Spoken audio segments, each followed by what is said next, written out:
പുതിയ സിലബസ് പ്രകാരമുള്ള 7ാം ക്ലാസ്സിലെ സോഷ്യൽ സയൻസാണ് നമ്മളിവിടെ ചർച്ച ചെയ്യുന്നത്.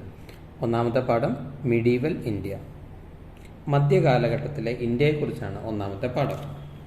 അതിൽ തന്നെ ആദ്യം നമ്മൾ പറയുന്നത് മുഗൾ രാജവംശത്തെ പറ്റിയാണ്. മുഗൾ രാജവംശം എന്ന് പറഞ്ഞു കഴിഞ്ഞാൽ ബാബർ എന്ന് പറയുന്ന ഒരു ചക്രവർത്തി, അദ്ദേഹം ഇന്ത്യ കീഴടക്കിയിട്ട് 1526 മുതൽ അദ്ദേഹവും അദ്ദേഹത്തിൻ്റെ ശേഷം വന്ന രാജാക്കന്മാരും എല്ലാം കൂടി 1857 വരെ നീണ്ട വർഷക്കാലം ഇന്ത്യ ഭരിച്ചിട്ടുണ്ട്. ഈ ഒരു ഭരണത്തിനെയാണ് മുഗൾ ഭരണം എന്ന് പറയുന്നത്. ഒന്നാമത് ബാബറാണ്, രണ്ടാമത് അദ്ദേഹത്തിന് ശേഷം ഹുമയൂൺ എന്ന് പറയുന്ന ചക്രവർത്തി വന്നു, പിന്നീട് അക്ബർ വന്നു, ജഹാംഗീർ വന്നു, ഷാജഹാൻ വന്നു, ഔറംഗസേബ് വന്നു. ഇങ്ങനെ ഒരുപാട് രാജാക്കന്മാർ ഈ മുഗൾ ഭരണകാലത്ത് ഇന്ത്യ ഭരിച്ചിട്ടുണ്ട്. അപ്പോൾ ഇവരുടെ ഈ ഭരണകാലത്തെയാണ് നമ്മൾ മുഗൾ ഭരണം എന്ന് പറയുന്നത്. പിന്നെ ഈ ഒരു കാലം മുഗൾ രാജാക്കന്മാർ ഇന്ത്യ ഭരിച്ചുകൊണ്ടിരിക്കുന്ന കാലത്തുള്ള മറ്റൊരു പ്രത്യേകത എന്ന് പറയുന്നത് ഇവർ ഇന്ത്യയുടെ ഭൂരിഭാഗം സ്ഥലങ്ങളും ഇവരുടെ കീഴിലായിരുന്നു എന്നുള്ളതാണ്. മുഗൾ രാജാക്കന്മാരുടെ കീഴിലായിരുന്നു. നമ്മൾ 6ാം ക്ലാസ്സിൽ സുൽത്താൻമാരുടെ ഭരണവും അതേപോലെ ലോധി വംശം, അങ്ങനെ പലതരം രാജവംശങ്ങൾ ഇന്ത്യ ഭരിച്ചിരുന്ന കാര്യങ്ങൾ പറഞ്ഞിട്ടുണ്ട്. പക്ഷെ അവരൊക്കെ ഇന്ത്യയുടെ ഡൽഹി കേന്ദ്രമായിട്ട് ഭരിക്കുമ്പോൾ പോലും ഇന്ത്യയുടെ വളരെ കുറച്ച് ഭാഗങ്ങൾ മാത്രമാണ് പലരും ഭരിച്ചിരുന്നത്. പക്ഷേ മുഗൾ രാജാക്കന്മാർ ഇന്ത്യ ഭരിക്കുമ്പം അവർ ഇന്ത്യയുടെ ഏകദേശം മുഴുവൻ ഭാഗങ്ങളും ഭരിക്കുകയും പോരാത്തതിന് ഇന്ത്യയോട് ചേർന്ന് കിടക്കുന്ന അഫ്ഗാനിസ്ഥാൻ പോലെ പാകിസ്ഥാൻ പോലുള്ള സ്ഥലങ്ങളിലൊക്കെ ഇവരുടെ അധികാരം വ്യാപിച്ചിരുന്നു. അപ്പം വലിയൊരു പ്രദേശത്തിൻ്റെ രാജാക്കന്മാരായിരുന്നു ഈ പറയുന്ന മുഗൾ രാജാക്കന്മാർ. അവരുടെ രാജ്യത്തിൻ്റെ തലസ്ഥാനം എന്ന് പറയുന്നത് ഡൽഹി തന്നെയായിരുന്നു. അടുത്തത് the Mughals and the first battle of Panipat, ഒന്നാം പാനിപ്പത്ത് യുദ്ധത്തിനെ പറ്റിയാണ് അടുത്തത് നമ്മൾ പറയുന്നത്. അതിനു മുമ്പ് ഈ മുഗൾ എന്നൊരു പേരെങ്ങനെയാണ് വന്നത് എന്നതിനെ പറ്റിയിട്ട് ടെക്സ്റ്റിൽ ചെറിയൊരു ഭാഗം പറയുന്നുണ്ട്. നമ്മൾ ഈ മംഗോളിയന്മാർ എന്നൊക്കെ പറഞ്ഞ് കേട്ടിട്ടുണ്ടാവും. ആ മംഗോളിയൻ എന്ന് പറയുന്ന വാക്കിൽ നിന്നാണ് ഈ മുഗൾ എന്നുള്ള വേർഡ് വന്നത്. മംഗോളിയന്മാരെ യൂറോപ്യന്മാർ വിളിച്ചത് ഒരുപക്ഷെ മുഗൾ എന്നായിരിക്കും. എന്തായാലും യൂറോപ്യന്മാരാണ് ഈ ഒരു രാജവംശത്തിനെ മുഗൾ രാജവംശം എന്ന് വിളിക്കാൻ തുടങ്ങിയത്. ഇനി നമ്മൾ പാനിപ്പത്ത് യുദ്ധത്തിൻ്റെ കാര്യം പറയുകയാണെങ്കിൽ 1526 നമ്മൾ പറഞ്ഞിരുന്നു സുൽത്താൻമാരുടെ ഭരണം.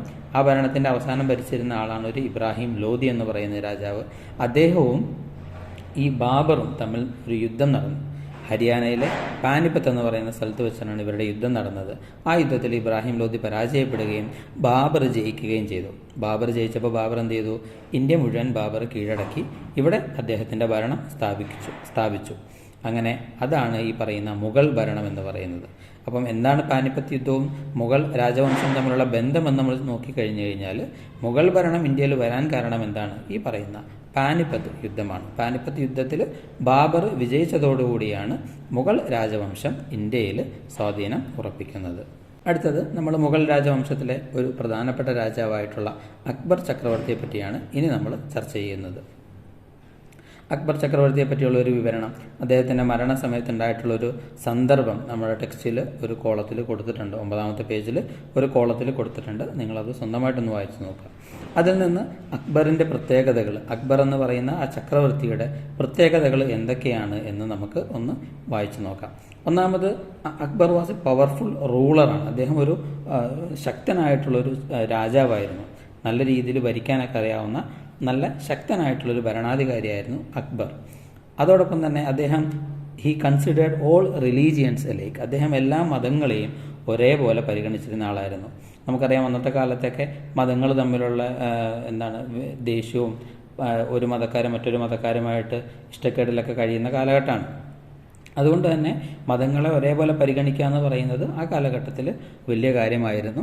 അതുകൊണ്ട് തന്നെ കൺസിഡേർഡ് ഓൾ റിലീജിയൻസ് അലൈക്ക്, അദ്ദേഹം എല്ലാ മതങ്ങളെയും ഒരേപോലെയാണ് പരിഗണിച്ചിരുന്നത്. അതേപോലെ തന്നെ അക്ബറിൻ്റെ മറ്റൊരു പ്രത്യേകത എന്ന് പറയുന്നത് treated the strong with force and week with mercy, അദ്ദേഹം ശക്തരായിട്ടുള്ള ആളുകളെ എന്ത് ചെയ്യും? അദ്ദേഹം വളരെ സ്ട്രോങ് ആയിട്ട് തന്നെ നേരിടും. ഇനി അദ്ദേഹത്തിൻ്റെ രാജ്യത്തുള്ളതിൽ ദുർബലരായിട്ടുള്ള പാവപ്പെട്ട ആളുകൾ എന്ത് ചെയ്യും? അദ്ദേഹം വളരെ കരുണയോടെയാണ് എന്ത് ചെയ്തിരുന്നത്? കൈകാര്യം ചെയ്തിരുന്നത്. പിന്നീട് അദ്ദേഹത്തിൻ്റെ ഭരണത്തെക്കുറിച്ച് പറയുമ്പം അദ്ദേഹം ഒരു തുല്യനീതി എല്ലാവർക്കും കൊടുക്കാൻ ശ്രമിച്ചിട്ടുണ്ട്. എല്ലാവർക്കും ജാതിയുടെ വ്യത്യാസമില്ലാണ്ട്, അതേപോലെ അദ്ദേഹത്തിന് ഇഷ്ടപ്പെട്ടവർക്ക് നല്ല കാര്യങ്ങൾ കൊടുക്കുക, അല്ലാത്തവർക്ക് കൊടുക്കാതിരിക്കുക, അങ്ങനെയൊന്നുമില്ലായിരുന്നു. എല്ലാവരെയും ഒരേപോലെ പരിഗണിച്ചിട്ട് ഒരു നീതിപൂർവമായ ഭരണം നടത്തിയിട്ടുള്ള ആളാണ് അക്ബർ എന്ന് നമുക്ക് ഇവിടെ കാണാൻ കഴിയും. അതേപോലെ അക്ബറിൻ്റെ മറ്റൊരു പ്രത്യേകത എന്ന് പറയുന്നത് he was loved by all. എല്ലാ ആൾക്കാർക്കും അക്ബറിനെ വലിയ ഇഷ്ടമായിരുന്നു. അദ്ദേഹത്തിൻ്റെ പ്രജകൾക്കെല്ലാം ഈ അക്ബർ ചക്രവർത്തിയെ വലിയ ഇഷ്ടമായിരുന്നു എന്നാണ് നമുക്ക് ചരിത്രത്തിൽ നിന്ന് മനസ്സിലാവുന്നത്. അപ്പം അക്ബർ ചക്രവർത്തിയെ പറ്റിയുള്ള ചെറിയൊരു വിവരണമാണ് നമ്മളിപ്പം പറഞ്ഞത്. പിന്നീട് 1575 അക്ബർ ഇബാദത്ത് ഖാന എന്ന് പറയുന്ന ഒരു കെട്ടിടം ഉണ്ടാക്കുന്നുണ്ട്. അദ്ദേഹത്തിൻ്റെ പുതിയ തലസ്ഥാനമായിരുന്നു ഫത്തേപൂർ സിക്രി എന്ന് പറയുന്നത്. അവിടെ ഇദ്ദേഹം ഇബാദത്ത് ഖാന എന്ന് പറയുന്ന ഒരു കെട്ടിടം ഉണ്ടാക്കുന്നുണ്ട്. അവിടെ എന്താ ഉണ്ടാവുക എന്ന് വെച്ചാൽ പലതരത്തിൽ പണ്ഡിതന്മാരായിട്ടുള്ള ആളുകൾ, പല മതങ്ങളെയും പറ്റി അറിയാവുന്ന ആളുകൾ, അവരെല്ലാം കൂടെ ഈ പറയുന്ന ഇബാദത്ത് ഖാനയിൽ ഒന്നിച്ചു കൂടിയിട്ട് അവർ അത്തരം കാര്യങ്ങൾ, മതപരമായ കാര്യങ്ങൾ, അതേപോലെ അറിവുമായി ബന്ധപ്പെട്ട ഫിലോസഫി പരമായിട്ടുള്ള കാര്യങ്ങൾ, ഇതെല്ലാം എന്ത് ചെയ്യും, ചർച്ച ചെയ്യുകയും ഒന്നിച്ചിരുന്ന് സംസാരിക്കുകയൊക്കെ ചെയ്യും. അതിനു വേണ്ടിയാണ് എന്ത് ചെയ്തത്, ഇബാദത്ത് ഖാന എന്ന് പറയുന്ന ഒരു ബിൽഡിങ് അക്ബർ പണിയുന്നത്. അപ്പം ഈ ഇബാദത്ത് ഖാനയിൽ നിന്ന് വന്നിട്ടുള്ള ചർച്ചകൾ, അവിടുന്ന് വന്നിട്ടുള്ള ഐഡിയകളൊക്കെ എന്ത് ചെയ്തിട്ടുണ്ട്, അക്ബറിൻ്റെ മതവുമായി ബന്ധപ്പെട്ടുള്ള അദ്ദേഹത്തിൻ്റെ കാഴ്ചപ്പാടുകളെ സ്വാധീനിച്ചിട്ടുമുണ്ട് എന്നാണ് നമുക്ക് ചരിത്രത്തിൽ കാണാൻ കഴിയുന്നത്. അതേപോലെ അക്ബറുമായി ബന്ധപ്പെട്ട് മറ്റൊരു പ്രധാനപ്പെട്ട കാര്യം എന്ന് പറയുന്നത്, അദ്ദേഹം ദീനെ ഇലാഹി എന്ന് പറയുന്ന ഒരു മതം ഉണ്ടാക്കിയിട്ടുണ്ട്. അക്ബർ ക്രിയേറ്റഡ് ദീനെ ഇലാഹി. അദ്ദേഹം എന്ത് ചെയ്തിട്ടുണ്ട്, എല്ലാ മതങ്ങളെയും പറ്റി അറിയാവുന്ന ആളായിരുന്നു. അതിനെപ്പറ്റിയൊക്കെ ചർച്ച ചെയ്യുന്ന, പഠിച്ചിട്ടുള്ള ആളാണ്. അതുകൊണ്ട് തന്നെ എല്ലാ മതങ്ങളിൽ നിന്നും ഉള്ള നല്ല കാര്യങ്ങളെല്ലാം എടുത്തിട്ട് അക്ബർ എന്ത് ചെയ്തു, സ്വന്തമായിട്ടൊരു മതം അങ്ങുണ്ടാക്കി. അതിൻ്റെ പേരാണ് ദീനെ ഇലാഹി. മതത്തിൻ്റെ പ്രധാനപ്പെട്ട കൺസെപ്റ്റ് എന്ന് പറയുന്നത് പീസ് ടു ഓൾ ഓർ സുൽഹെ ഹുൽ, അഥവാ എല്ലാവർക്കും സമാധാനം എന്ന് പറയുന്ന ഒരു കൺസെപ്റ്റായിരുന്നു അദ്ദേഹത്തിൻ്റെ ദീനെ ഇലാഹി എന്ന് പറയുന്ന മതത്തിനുണ്ടായിരുന്നത്. അതോടൊപ്പം he aimed to clarify the idea that all visions are for the welfare of human being. എല്ലാ ആശയങ്ങളും യഥാർത്ഥത്തിൽ എന്തിനാണ്, മനുഷ്യന്മാരുടെ നന്മയ്ക്ക് വേണ്ടിയുള്ളതാണ് എന്നാണ് അദ്ദേഹം എന്ത് ചെയ്തത്, പറയാൻ ശ്രമിച്ചത്. അപ്പം അക്ബർ ചക്രവർത്തിയുമായി ബന്ധപ്പെട്ട് രണ്ട് പ്രധാനപ്പെട്ട കാര്യങ്ങളാണ് നമ്മൾ പറഞ്ഞിട്ടുള്ളത്. ഒന്ന്, അദ്ദേഹം എന്ത് ചെയ്തിട്ടുണ്ട്, ഇബാദത്ത് ഖാന എന്ന് പറയുന്ന ഒരു കെട്ടിടം, ഒരു സ്ഥാപനം പണിതിട്ടുണ്ട്. അതേപോലെ ദീൻ-ഇ ഇലാഹി എന്ന് പറയുന്ന ഒരു മതം അദ്ദേഹം സ്വന്തമായിട്ട് നിർമ്മിക്കുകയും ചെയ്തിട്ടുണ്ട്. പിന്നെ അതോടൊപ്പം തന്നെ അക്ബർ ജസിയ എന്ന് പറയുന്ന ഒരു പ്രത്യേകതരം നികുതി ഉണ്ടായിരുന്നു. ചില മതത്തിലെ ആളുകൾ എന്ത് ചെയ്യണമായിരുന്നു, ജിസിയ കൊടുക്കണമായിരുന്നു. അപ്പോൾ അദ്ദേഹം എന്ത് ചെയ്തു, ഈ പറയുന്ന ജിസിയ എന്ന് പറയുന്ന നികുതി വേണ്ടാന്ന് വെച്ചു. അത് എന്ത് ചെയ്തു, ഒഴിവാക്കി കൊടുത്തു. അതോടൊപ്പം എല്ലാ ആളുകളെയും എന്തായി, ഒരേപോലെ, മുഗൾ ഭരണം എന്ന് പറയുന്നത് ഒരു മുസ്ലിം രാജാക്കന്മാരുടെ ഭരണമാണ്. പക്ഷെ എങ്കിൽ പോലും അദ്ദേഹം എന്ത് ചെയ്തു, എല്ലാ ആളുകളെയും ഒരേപോലെ പരിഗണിക്കുന്ന ഒരു ഭരണമായിരുന്നു അക്ബർ ചക്രവർത്തി നടത്തിയിരുന്നത്. അതിനു പുറമെ അക്ബർ ചക്രവർത്തിയുടെ കൊട്ടാരത്തിൽ പ്രധാനപ്പെട്ട ഉദ്യോഗസ്ഥരായിട്ട് രാജാ തുടർമൽ, രാജാ മാൻസിംഗ്, രാജാ ഭഗവന്ദാസ്, അതേപോലെ ബീർബൽ എന്നൊക്കെ പറയുന്ന രാജ്പുത്തുകാരായിട്ടുള്ള ഹിന്ദുക്കളായിട്ടുള്ള അല്ലെങ്കിൽ മറ്റു മതത്തിൽപ്പെട്ട ആളുകളെ നമുക്ക് കാണാൻ കഴിയും. അന്നത്തെ കാലത്തേക്ക് അതെന്താണ്, വലിയ കാര്യമാണ്. മറ്റു മതത്തിൽപ്പെട്ട അല്ലെങ്കിൽ മറ്റ് രാജവംശത്തിൽപ്പെട്ട ആളുകളൊക്കെ വേറൊരു രാജാവിൻ്റെ കീഴിൽ ജോലി എടുക്കുക എന്നൊക്കെ പറയുന്നത് എന്താണ്, അന്നത്തെ കാലത്ത് വലിയ കാര്യമായിരുന്നു. പക്ഷേ അക്ബറിൻ്റെ കൊട്ടാരത്തിൽ ഈ പറയുന്ന എല്ലാത്തരം കാര്യങ്ങളും സംഭവിച്ചിരുന്നു എന്നാണ് പറയുന്നത്. അടുത്ത നമ്മൾ ദ മുഗൾ ആർമി, മുഗൾ സൈന്യത്തെ പറ്റിയാണ് പറയുന്നത്. മുഗൾ രാജാക്കന്മാർ സ്വാഭാവികമായിട്ടും മറ്റു രാജ്യങ്ങൾ കീഴടക്കി ഭരണം സ്ഥാപിക്കണമെങ്കിൽ നല്ലൊരു സൈന്യം എല്ലാവർക്കും വേണം. ഒരുപാട് പട്ടാളക്കാരും ആയുധവും എല്ലാം ഉള്ളവരായിരിക്കും സ്വാഭാവികമായിട്ട് എന്ത് ചെയ്യുക, യുദ്ധങ്ങളിൽ ജയിക്കുക. അതുകൊണ്ട് തന്നെ മുഗൾ രാജവംശത്തിൻ്റെ കീഴിലും ഒരുപാട് പട്ടാളക്കാരുണ്ടായിരുന്നു. പക്ഷെ അപ്പോൾ ഒരു പ്രശ്നം എന്താണെന്ന് പറഞ്ഞു കഴിഞ്ഞാൽ, യുദ്ധം എന്ന് പറഞ്ഞാൽ എല്ലാ ദിവസവും നടക്കില്ല. എപ്പോഴേലും വർഷത്തിൽ 1-2 യുദ്ധങ്ങളൊക്കെയാണ് നടക്കുക, അല്ലെങ്കിൽ കുറേ വർഷങ്ങൾ കൂടുമ്പോൾ ഒരു യുദ്ധമാണ് നടക്കുക. പക്ഷെ ആ സമയത്തൊക്കെ എന്ത് ചെയ്യണം, എല്ലാ ദിവസവും പട്ടാളത്തിനെ നമ്മൾ എന്ത് ചെയ്യേണ്ടി വരും, മെയിൻറ്റെയിൻ ചെയ്യേണ്ടി വരും. അതിന് രാജാക്കന്മാർക്ക് ഭയങ്കര ചിലവായിരുന്നു. അപ്പോൾ ആ ചിലവൊന്ന് അഡ്ജസ്റ്റ് ചെയ്യാൻ വേണ്ടി എന്ത് ചെയ്തു, ഈ പറയുന്ന മുഗൾ രാജാക്കന്മാർ അവരൊരു പുതിയ സംവിധാനം കൊണ്ടുവന്നു. അക്ബറിൻ്റെ നേതൃത്വത്തിലാണ്, അക്ബർ ചക്രവർത്തി ഭരിക്കുന്ന കാലത്താണ് ഈ ഒരു സംവിധാനം കൊണ്ടുവന്നിട്ടുള്ളത്. അതിൻ്റെ പേരാണ് മൻസബ്ദാരി എന്ന് പറയുന്നത്. മൻസബ്ദാരി എന്ന് പറയുന്നത് എന്താണ്, ഒരു സിസ്റ്റമാണ്. എന്താണ് ആ സിസ്റ്റം? പട്ടാളത്തിൽ നമുക്കറിയാം ഒരുപാട് ഓഫീസർമാരുണ്ടാവും, അതേപോലെ സാധാരണ പട്ടാളക്കാരുണ്ടാവും, അങ്ങനെ കുറേ പലതരം റാങ്കിലുള്ള ആളുകൾ പട്ടാളത്തിലുണ്ടാവും എന്നുള്ളത് നമുക്കറിയാം. അപ്പം ഇതിൽ മൻസബ് എന്ന് സ്ഥാനപ്പേരുള്ള, നമ്മളിപ്പോൾ ജനറൽ അല്ലെങ്കിൽ ക്യാപ്റ്റൻ എന്നൊക്കെ പറയുന്ന പോലെ സ്ഥാനപ്പേരുള്ള ആളാണ് മൻസബ് എന്ന് പറയുന്നത്. ഒരു മൻസബിൻ്റെ കീഴിൽ നിന്നുണ്ടാവും കുറേ പട്ടാളക്കാരുണ്ടാവും. അങ്ങനെ ഒരു മൻസബ്, അദ്ദേഹത്തിൻ്റെ കീഴിൽ കുറേ പട്ടാളക്കാർ. ഈ ഒരു സിസ്റ്റമായിരുന്നു മുഗൾ പട്ടാളത്തിൽ, സൈന്യത്തിലുണ്ടായിരുന്നത്. അപ്പം അക്ബർ കൊണ്ടുവന്ന സിസ്റ്റം എന്താണെന്ന് പറഞ്ഞാൽ എന്ത് ചെയ്യും, ഈ മൻസബിന് എന്ത് ചെയ്യും, കുറേ സ്ഥലം കൊടുക്കും. അദ്ദേഹത്തിൻ്റെ രാജ്യത്തുള്ള ഏതെങ്കിലും ഒരു സ്ഥലം അദ്ദേഹത്തിനായിട്ട് കൊടുക്കും. അപ്പോൾ എന്ത് ചെയ്യാം, ഈ മൻസബിന് എന്ത് ചെയ്യാം, ആ പ്രദേശത്തെ നികുതി പിരിക്കാം, അവിടുന്ന് കിട്ടുന്ന വരുമാനം എല്ലാം എടുക്കാം. അപ്പം എന്ത് ചെയ്യണം? മൻസബ് ഈ കിട്ടുന്ന വരുമാനം വെച്ചിട്ട് എന്ത് ചെയ്യണം? അദ്ദേഹത്തിൻ്റെ കീഴിലുള്ള പട്ടാളക്കാരെ മുഴുവൻ, അവരുടെ ചെലവ് മുഴുവൻ ആര് നോക്കണം? ഈ മൻസബ് നോക്കണം. ഇങ്ങനെ ഭൂമി സ്വന്തമായിട്ട് കിട്ടുന്ന ആളെ, മൻസബിനെ വിളിക്കുന്ന പേരാണ് മൻസബ്ദാർ എന്നുള്ളത്. അപ്പം ഒരു ക്യാപ്റ്റൻ അദ്ദേഹത്തിൻ്റെ കീഴിലുള്ള പട്ടാളക്കാരെയൊക്കെ എന്ത് ചെയ്യണം? പട്ടാളക്കാരുടെയൊക്കെ ചെലവ് നോക്കണം. ആ ചെലവിനുള്ള പൈസ എവിടെ നിന്നാണ് കിട്ടുക? അദ്ദേഹത്തിന് രാജാവ് കുറേ ഭൂമി കൊടുക്കും. ആ ഭൂമിയിൽ അവിടുന്ന് കിട്ടുന്ന നികുതി, അവിടുത്തെ ആൾക്കാരിൽ നിന്ന് വാങ്ങുന്ന നികുതി, അതേപോലെ അവിടുന്ന് കിട്ടുന്ന കൃഷിയിൽ നിന്നും മറ്റോ കിട്ടുന്ന സമ്പത്ത്, ഇതെല്ലാം ഈ ക്യാപ്റ്റൻ എടുത്തിട്ട് എന്ത് ചെയ്യും? അദ്ദേഹത്തിൻ്റെ പട്ടാളക്കാരുടെ ചെലവ് നടത്തും. ഈ ഒരു സിസ്റ്റത്തിനാണ് എന്ത് പറയുക? മൻസബ്ദാരി സിസ്റ്റം എന്ന് പറയുന്നത്. മുഗൾ അഡ്മിനിസ്ട്രേഷൻ. എങ്ങനെയാണ് മുഗൾ രാജാക്കന്മാർ ഭരണം നടത്തിയിരുന്നത് അതിനെപ്പറ്റിയാണ് നമ്മൾ പറയുന്നത്. എങ്ങനെയാണ് അവർ ജനങ്ങളുടെ കാര്യങ്ങളൊക്കെ നോക്കിയിരുന്നത് എന്നതാണ് പറയുന്നത്. അപ്പോൾ നമ്മൾ പറഞ്ഞു, വലിയൊരു പ്രദേശം, ഇന്ത്യയുടെ ഭൂരിഭാഗം വരുന്ന പ്രദേശം, അതേപോലെ അടുത്തുള്ള പഴയ രാജ്യങ്ങൾ, അതൊക്കെ ഈ പറയുന്ന മുഗൾ രാജ്യത്തിൻ്റെ ഉള്ളിൽ വരുമായിരുന്നു. അതുകൊണ്ട് തന്നെ ഭരിക്കാൻ എളുപ്പത്തിന് എന്ത് ചെയ്തിട്ടുണ്ട്? സുബ, സർക്കാർ, പർഗാന, ഗ്രാമ എന്നൊക്കെ പറഞ്ഞിട്ട് ഈ ഒരു വലിയ പ്രദേശത്ത് ഇവരെന്ത് ചെയ്യും? ഇതുപോലെ പല തരത്തിൽ തിരിക്കും. ഇപ്പം ഇന്ന് നമ്മൾ പറയുന്ന പോലെ ഇപ്പം എന്താണ് ജില്ല, സംസ്ഥാനം എന്നൊക്കെ പറയുന്ന പോലെ എന്താണ് അതേപോലുള്ള തരംതിരിവാണ് ഈ പറയുന്ന സുബ, സർക്കാർ, പർഗാന, ഗ്രാമ. അങ്ങനെ 4ആയിട്ട് തരംതിരിച്ചിട്ടാണ് എന്ത് ചെയ്യുക? മുഗൾ ചക്രവർത്തിമാർ അവരുടെ രാജ്യത്തെ ഭരിച്ചിരുന്നത്. അപ്പോൾ ഇങ്ങനൊരു ഭരിക്കാനുള്ളൊരു കൃത്യമായ ഓർഡറൊക്കെ കൊണ്ടുവരുന്നത് ആരുടെ കാലത്താണ്? അക്ബർ ചക്രവർത്തിയുടെ കാലത്ത് തന്നെയാണ്. ഇനി ഇങ്ങനെ സുബ, സർക്കാർ, പർഗാന എന്നൊക്കെ പറയുന്ന ഒരു ഓർഡർ ഉണ്ടെങ്കിലും എല്ലാത്തിൻ്റെയും അധികാരം, the emperor was the sovereign authority, എല്ലാ അധികാരവും ആർക്കാണുള്ളത്? അത് രാജാവിനാണ്. അദ്ദേഹമാണ് കമാൻഡർ ഇൻ ചീഫ്, അദ്ദേഹമാണ് നിയമം ഉണ്ടാക്കുന്നത്. സുപ്രീം ജഡ്ജി എന്ന് പറയുന്നത് ആരായിരിക്കും? രാജാവായിരിക്കും. എന്നാൽ രാജാവിൻ്റെ കീഴിൽ കുറേ ഉദ്യോഗസ്ഥന്മാരുണ്ടാവും. അവർക്ക് എന്ത് ചെയ്യാൻ കഴിയും? അവർക്ക് രാജാവിൻ്റെ നിർദ്ദേശപ്രകാരം അവർക്ക് ഓരോ കാര്യങ്ങൾ ചെയ്യാൻ കഴിയും. ഇപ്പോൾ ഉദാഹരണം പറഞ്ഞു കഴിഞ്ഞാൽ അന്നത്തെ കാലത്ത് എന്ത് ചെയ്യുമായിരുന്നു? ചെറിയ ആളിമാരുണ്ടായിരുന്നു. ചെറിയ നാട്ടിലെ പ്രശ്നങ്ങളൊക്കെ പരിഹരിക്കാൻ വേണ്ടി നമ്മൾ ജഡ്ജി എന്നൊക്കെ പറയുന്ന പോലത്തെ ആളുകളുണ്ട്. അപ്പം ചെറിയ ചെറിയ ഗ്രാമങ്ങളിലുള്ള ചെറിയ പ്രശ്നങ്ങളൊക്കെ ആരുടെ മുമ്പിലാണ് വരിക? ഈ ഖാസിയുടെ മുമ്പിലാണ് എന്ത് ചെയ്യുക? വരിക. അപ്പോൾ അവിടെ ആ പ്രശ്നം പരിഹരിച്ചില്ലെങ്കിൽ എന്ത് ചെയ്യാം? നമുക്ക് വീണ്ടും രാജാവിൻ്റെ അടുത്ത് നിന്ന് പരാതി പറയാം. അപ്പോൾ ഇങ്ങനെ ഉദ്യോഗസ്ഥന്മാരുണ്ടെങ്കിൽ പോലും എല്ലാത്തിൻ്റെയും പരമാധികാരി ആരായിരുന്നു? രാജാവായിരുന്നു. ഇതായിരുന്നു മുഗൾ രാജവംശത്തിൻ്റെ ഒരു ഭരണ രീതി എന്ന് പറയുന്നത്. അതേപോലെ മന്ത്രിമാരുണ്ടായിരുന്നു, മറ്റ് ഉദ്യോഗസ്ഥരുണ്ടായിരുന്നു, അതൊക്കെ ഉണ്ടായിരുന്നു എങ്കിൽ പോലും എല്ലാത്തിൻ്റെയും പരമാധികാരം ആർക്കായിരിക്കും? രാജാവിന് തന്നെയായിരിക്കും എപ്പോഴും.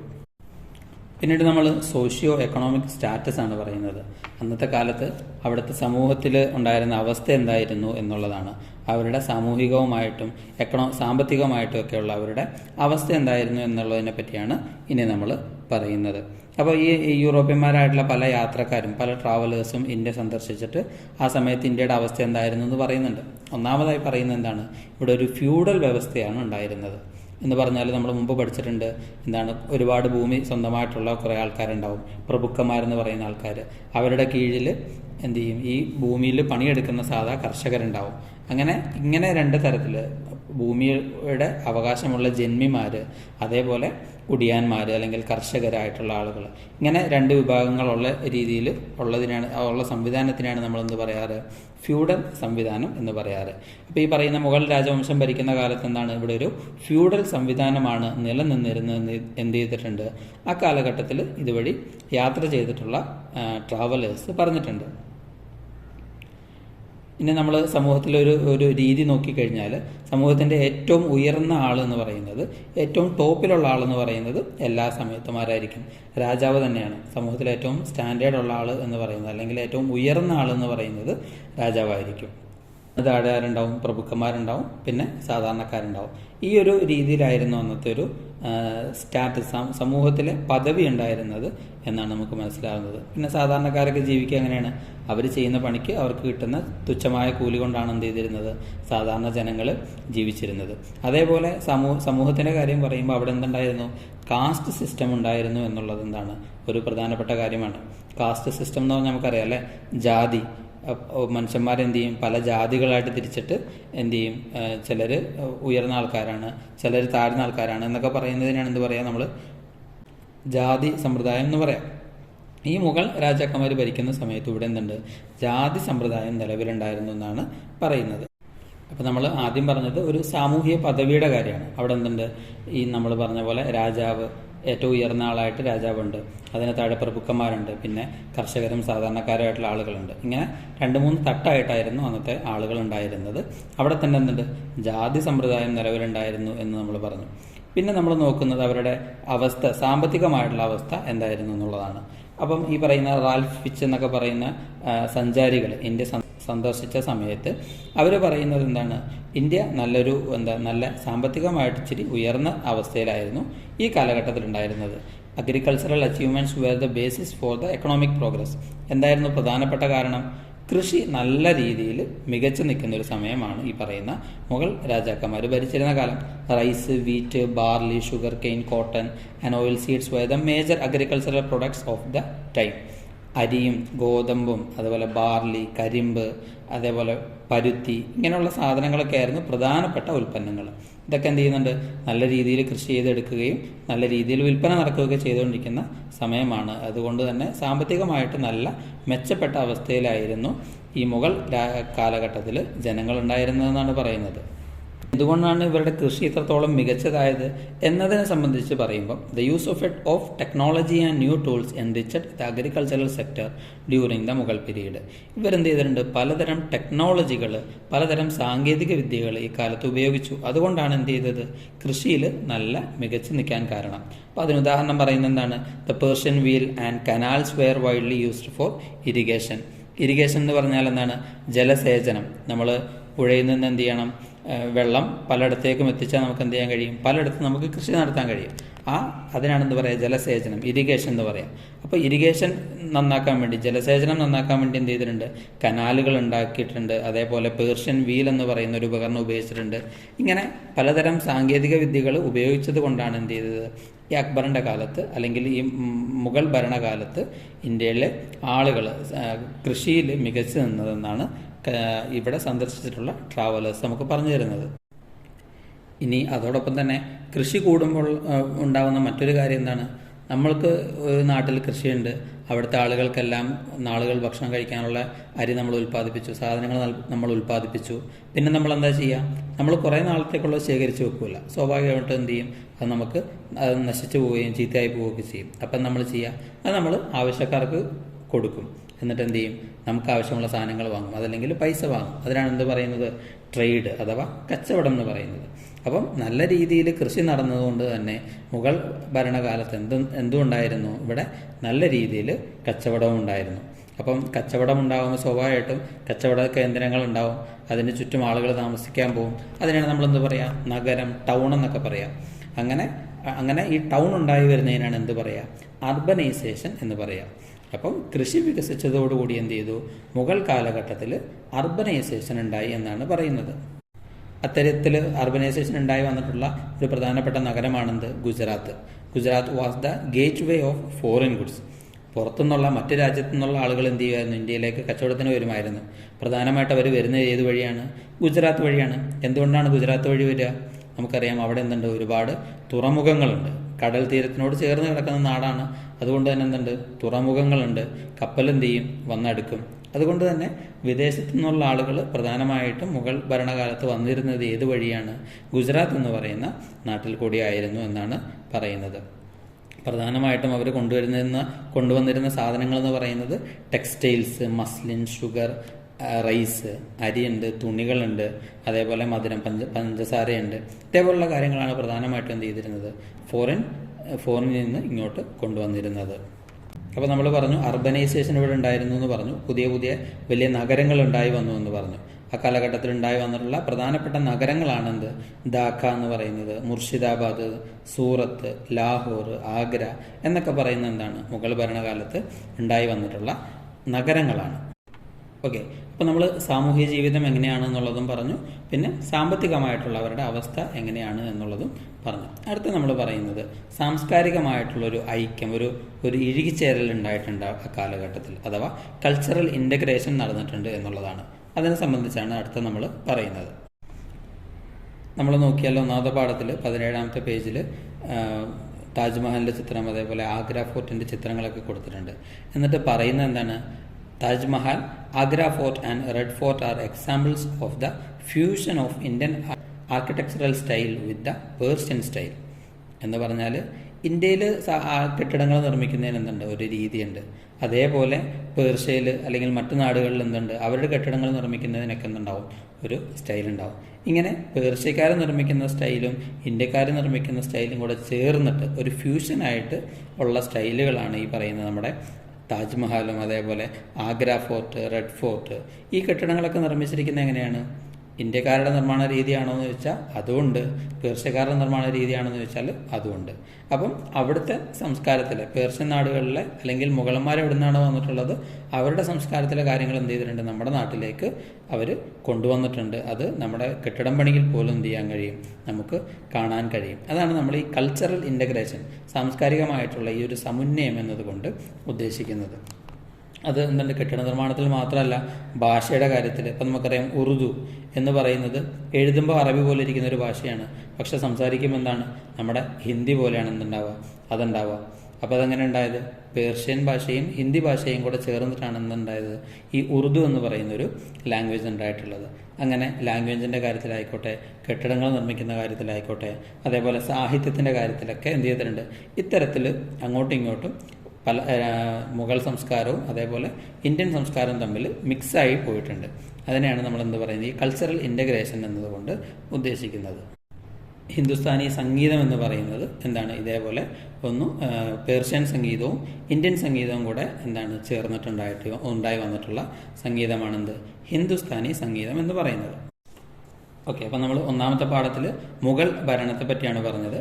ആരൊക്കെയാണ് പ്രധാനപ്പെട്ട രാജാക്കന്മാരെന്ന് നമ്മൾ പറഞ്ഞു. ബാബറാണ് ഇവിടെ എന്ത് ചെയ്തത്, മുഗൾ ഭരണം സ്ഥാപിച്ചത് എന്ന് പറഞ്ഞു. അതേപോലെ പല രാജാക്കന്മാരും എന്ത് ചെയ്തിട്ടുണ്ട്, ഇവരുടെ കീഴിൽ ഭരിച്ചിട്ടുണ്ട്. അതോടൊപ്പം പ്രധാനപ്പെട്ട ഒരു രാജാവായിട്ട് നമ്മൾ അക്ബറിനെ പറഞ്ഞു. അക്ബർ ചക്രവർത്തി കൊണ്ടുവന്നിട്ടുള്ള കുറേ പരിഷ്കാരങ്ങളും അദ്ദേഹത്തിൻ്റെ കുറേ ആശയങ്ങളുമൊക്കെയാണ് നമ്മൾ എന്ത് ചെയ്തത്, ഈ ചാപ്റ്ററിൽ ചർച്ച ചെയ്തത്. ഒന്ന്, അദ്ദേഹം എന്ത് ചെയ്തു, ഇബാദത്ത് ഖാന എന്ന് പറയുന്ന ഒരു കെട്ടിടം കൊണ്ടുവന്നു. പല മതത്തിൽപ്പെട്ട ആളുകൾ, പണ്ഡിതന്മാരൊക്കെ ഒന്നിച്ചിരുന്ന് സംസാരിക്കാനും ചർച്ച ചെയ്യാനും ഒക്കെ ഉള്ളൊരു സ്ഥലമായിരുന്നു ഇബാദത്ത് ഖാന. അതോടൊപ്പം ദീനെ ഇലാഹി എന്ന് പറഞ്ഞൊരു മതം അദ്ദേഹം ഉണ്ടാക്കി. ദീനെ ഇലാഹി എന്തായിരുന്നു, എല്ലാ മതങ്ങളിൽ നിന്നുള്ള നല്ല കാര്യങ്ങളെല്ലാം കൂടെ ചേർത്തിട്ട് അക്ബർ സ്വന്തമായിട്ടുണ്ടാക്കിയൊരു മതമാണ് ദീനെ ഇലാഹി. അതോടൊപ്പം അദ്ദേഹം എന്ത് ചെയ്തു, ഹിന്ദുക്കളിൽ നിന്നൊക്കെ വാങ്ങിയിരുന്ന ജിസിയ എന്ന് പറയുന്ന ഒരു നികുതി അദ്ദേഹം വേണ്ടാന്ന് വെച്ചു. അതേപോലെ മറ്റ് രാജവംശത്തിലും മറ്റു മതങ്ങളിലും പെട്ട ആളുകൾ എന്ത് ചെയ്യുന്നു, അക്ബറിൻ്റെ കൊട്ടാരത്തിൽ ഉദ്യോഗസ്ഥരായിട്ടുണ്ടായിരുന്നു എന്ന് പറഞ്ഞു. പിന്നെ മുഗൾ ആർമിയെ സംബന്ധിച്ച് പറഞ്ഞു. അതിൽ പ്രധാനപ്പെട്ട കാര്യം മൻസബ്ദാരി എന്ന് പറയുന്ന ഒരു സിസ്റ്റം അക്ബർ കൊണ്ടുവന്നിരുന്നു.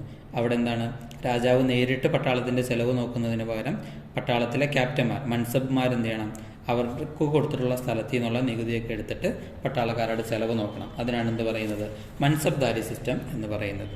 പിന്നെ മുഗൾ അഡ്മിനിസ്ട്രേഷനാണ് നമ്മൾ പറഞ്ഞത്. അതിലെന്ത് ചെയ്തിട്ടുണ്ട്, സുബാന്നും സർക്കാരെന്നും ഒക്കെ പറഞ്ഞിട്ട് രാജ്യത്തെ പല ഭാഗങ്ങളായിട്ട് തിരിച്ചിട്ടുണ്ട് എന്ന് പറഞ്ഞു. പക്ഷേ എപ്പോഴും അധികാരം രാജാവിന് തന്നെയായിരിക്കും എന്ന് നമ്മൾ പറഞ്ഞു ആ കൂട്ടത്തിൽ. പിന്നീട് നമ്മൾ മുഗൾ കാലഘട്ടത്തിലെ ഒരു സാമ്പത്തിക അവസ്ഥകളെ പറ്റിയാണ് പറഞ്ഞത്. അതിൽ പ്രധാനമായിട്ടും അവിടെ ഒരു ഫ്യൂഡൽ സംവിധാനം നിലനിന്നിരുന്നു. രാജാവായിരുന്നു ഉയർന്ന ആൾ, അതിൻ്റെ താഴെ പ്രഭുക്കന്മാർ, പിന്നെ സാധാരണക്കാർ എന്നൊക്കെ രീതിയിലൊരു തരംതിരിവുണ്ടായിരുന്നു പദവിയുടെ കാര്യത്തിലെന്ന് പറഞ്ഞു. പിന്നെ കാസ്റ്റ് സിസ്റ്റം നിലനിന്നിരുന്നു എന്നുള്ള കാര്യങ്ങളും പറഞ്ഞു. സാമ്പത്തികമായ കാര്യങ്ങൾ പറയുമ്പോൾ അവിടെ എല്ലാവരും കൃഷി നല്ല രീതിയിൽ മെച്ചപ്പെട്ടൊരവസ്ഥയായിരുന്നു ഉണ്ടായിരുന്നത്. അതോടൊപ്പം പുതിയ പുതിയ ടൗണുകളൊക്കെ ഉണ്ടായി വന്നു, നല്ല രീതിയിൽ കച്ചവടങ്ങൾ ഉയർന്നു വന്നു എന്ന കാര്യങ്ങൾ നമ്മൾ പറഞ്ഞു. പിന്നെ നമ്മൾ കൾച്ചറൽ ഇൻ്റഗ്രേഷനാണ് പറഞ്ഞത്. മുഗൾ സാമ്രാജ്യം ഇവിടെ സ്ഥാപിതമായി കഴിഞ്ഞപ്പോൾ ഇന്ത്യയിലെ സംസ്കാരവും മുഗൾ രാജാക്കന്മാരുടെ സംസ്കാരവും തമ്മിൽ എന്ത് ചെയ്തു, കൂടിക്കലർന്നിട്ടുണ്ട് പലതരത്തിലും. അത് കെട്ടിടങ്ങൾ നിർമ്മിക്കുന്ന കാര്യത്തിലായിക്കോട്ടെ, ഭാഷയുടെ കാര്യത്തിലായിക്കോട്ടെ, മറ്റ് പല കാര്യങ്ങളിലും എന്ത് ചെയ്തിട്ടുണ്ട്, ഈ സംസ്കാരങ്ങൾ തമ്മിൽ പരസ്പരം കൂടിക്കലർന്നിട്ടുണ്ട്. ആ കാര്യവുമാണ് നമ്മൾ ഈ ഭാഗത്ത് പറഞ്ഞു നിർത്തിയത്. അടുത്തത് വിജയനഗര സാമ്രാജ്യത്തെ പറ്റിയാണ്. അത് നമുക്ക് അടുത്ത ക്ലാസ്സിൽ ചർച്ച ചെയ്യാം.